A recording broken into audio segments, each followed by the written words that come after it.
case involving a child who was allegedly taken by a young homeless man is revealing something else just as disturbing.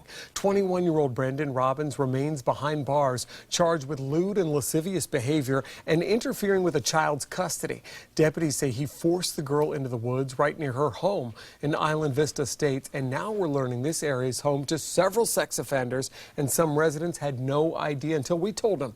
These same residents weren't even alerted, they say, to last week's alleged abduction, and that's raising a lot of questions. 4 in Your Corner's Deborah Souverain in North Fort Myers working to get these concerns addressed. Deborah?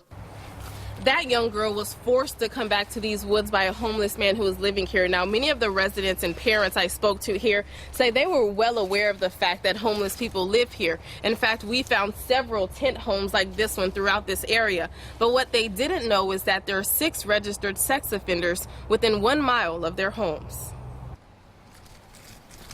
Within a few steps of entering this wooded area, it's clear that several people call this place home. Hey, is anyone here?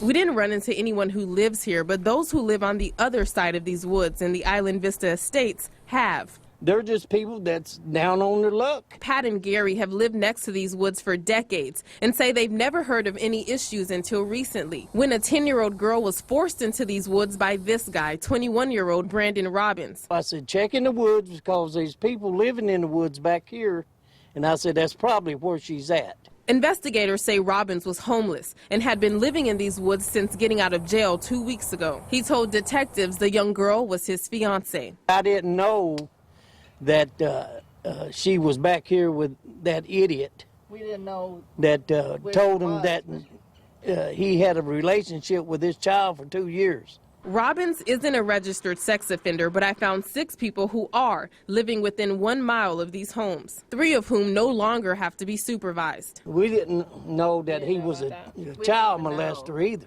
Parents living next to these woods like Victoria, who didn't want her face shown, want to know why they weren't told by property management about what happened to their 10-year-old neighbor. Instead, they had to learn it from our news report. What's going through your mind right now as a parent? Just being very afraid because I live close to the woods and I never want that to happen to my son, ever.